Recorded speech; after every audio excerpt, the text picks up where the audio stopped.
Imagine sailing the endless expanse of the Caribbean, the sun glinting off the waves, and gazing into the mesmerizing deep blue below your vessel. Now, picture knowing that somewhere beneath you, hidden in the cold, silent darkness, could be the remains of a lost city, an entire civilization swallowed by the sea. Over 2,000 feet down, on a vast underwater plateau, lie massive geometric structures, pyramids, what appear to be buildings and long, straight avenues, sprawling across the ocean floor in eerie silence. This isn't a legend or a myth.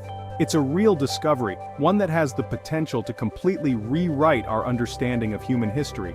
Yet strangely, almost no one has heard about it. The ocean is our last great frontier, a realm of secrets and mysteries. Incredibly, we know more about the surface of Mars than we do about the depths of our own planet's seafloor.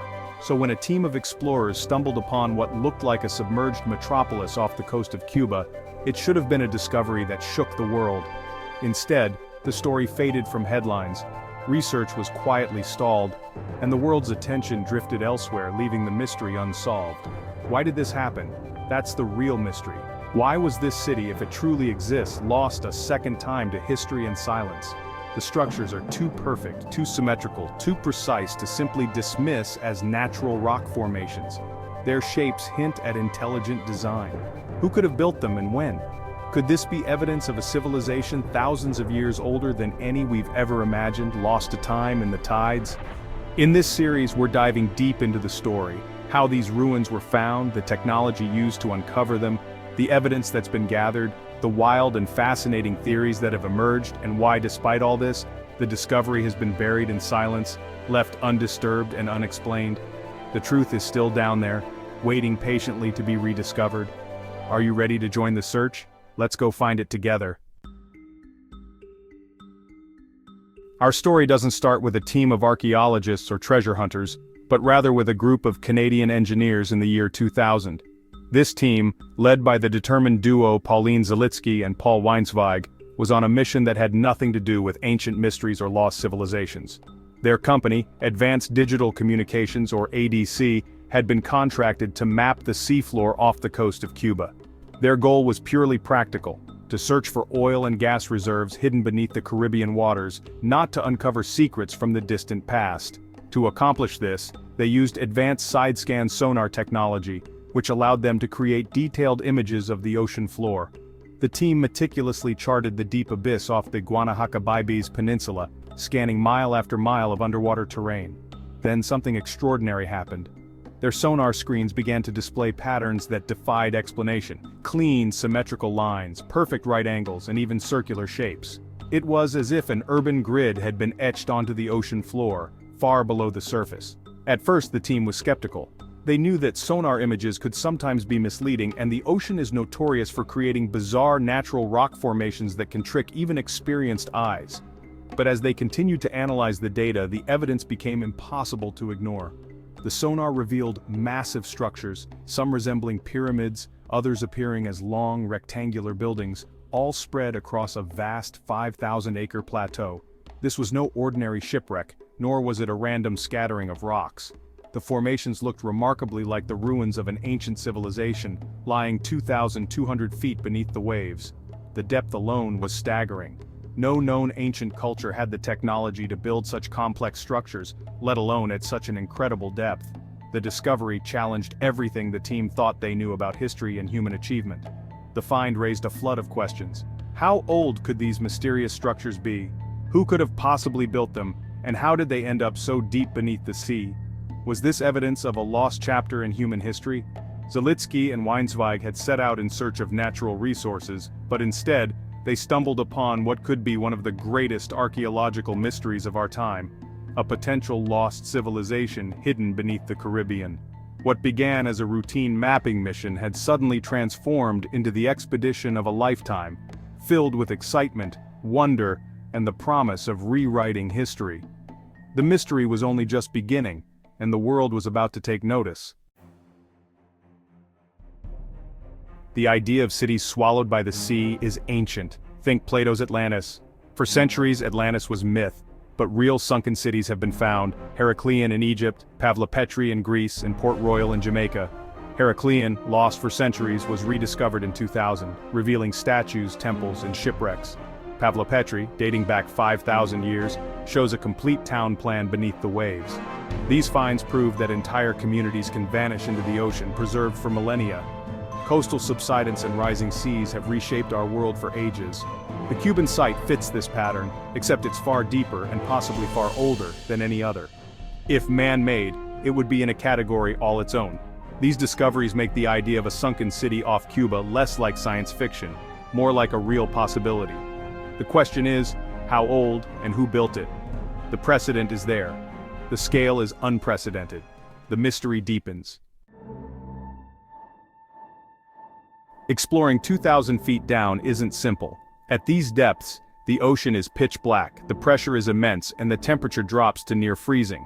Human divers simply can't survive or operate for long in such an extreme environment. Scuba gear won't cut it. Even the most advanced diving equipment is limited to much shallower waters, making traditional exploration impossible here. That's why the team turned to side-scan sonar, an advanced technology that sends out sound waves to map the seafloor. This sonar revealed a city-like grid beneath the waves, hinting at something extraordinary hidden below. Next, they deployed a remotely operated vehicle, or ROV, a high-tech underwater drone equipped with powerful lights, high-definition cameras, and robotic arms capable of collecting samples and manipulating objects. In 2001, the ROV made its historic descent to the site, sending back the first-ever video footage of massive smooth stone blocks. Some of these stones were cut at perfect right angles and stacked in ways that suggested deliberate construction. The formations were enormous, stretching across the seafloor and confirming what the sonar had hinted at. These weren't just random rocks scattered by nature. The ROV footage was groundbreaking, offering scientists their first real look at the site, but it only scratched the surface of what might be down there. The site is vast, covering an area far larger than the ROV could explore in a single mission. The technology, while advanced, could only investigate a tiny fraction of the mysterious landscape. Strong currents and crushing depth made maneuvering the ROV extremely difficult.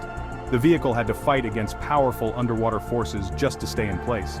Despite these challenges, the team saw shapes that resembled pyramids and long, straight paths that looked like ancient roads. But the full extent of the complex remained hidden, just beyond the reach of their cameras. The technology offered a tantalizing glimpse into the past, but also revealed just how hard it is to fully explore such a remote and mysterious site. The mystery remained, shrouded in darkness and just out of reach, waiting for future explorers and new technology to uncover its secrets. The search for answers had only begun, and the team knew that many more discoveries and challenges lay ahead. What did the sonar and ROV actually reveal?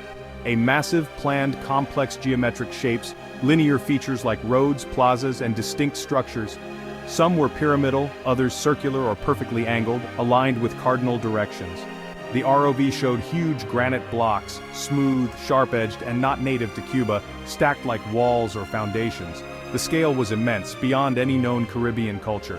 Some formations resembled pyramids with flat tops, others looked like monuments or even a sphinx. The site sits 2,200 feet below sea level. For it to have been dry land, the area must have sunk or the sea risen dramatically. If man-made, it would mean a civilization existed in the Americas tens of thousands of years before we thought possible. The evidence is extraordinary, but the timeline seems impossible. The scientific community is split: revolutionary find or natural formation. Skeptics argue these are just unusual geological features, columnar jointing, fractured rock, or carbonate hard ground. Nature can create geometric patterns, even blocky pavements on the seafloor. But supporters point to the site's scale, organization, and symmetry: an urban grid over 5,000 acres, stacked blocks, and non-local granite. It's one thing for rock to fracture, another for blocks to be stacked and arranged. The debate is at a stalemate.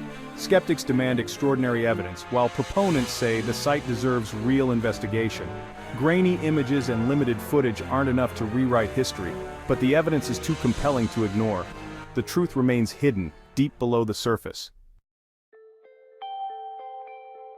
If these structures are man-made, who built them? Theories range from a lost civilization, maybe even Atlantis, to an unknown early American culture. Some suggest a highly advanced society existed during the last ice age, wiped out by cataclysm. If true, it would force us to rethink the timeline of human settlement and ingenuity in the Americas, but there are no artifacts, no pottery, no human remains, just speculation and mystery. The leap from geometric shapes to Atlantis is huge and most scientists aren't ready to make it.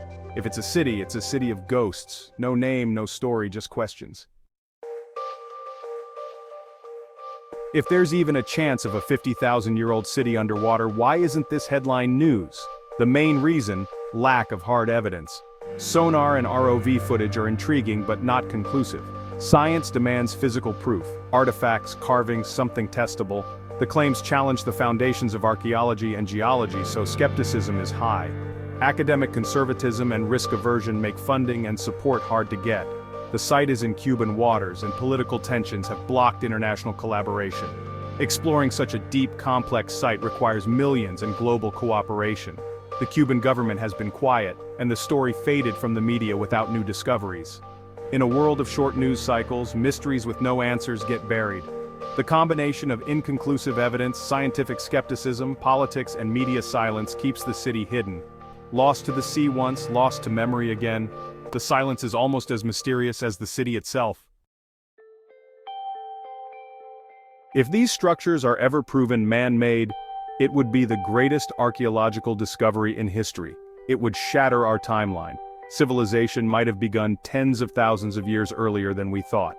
We'd have to ask, who were these people, what did they know, and what happened to them? It would suggest humanity has risen and fallen before, and our current civilization isn't the first. A verified discovery would spark a new age of exploration and underwater archaeology. Other submerged coastlines would become prime targets for investigation. The Cuban site could unlock a whole new chapter of human history. Whether natural or man-made, the site deserves to be explored. The silence does a disservice to our spirit of discovery. Down there in the dark waters off Cuba lies a story that could belong to all of us.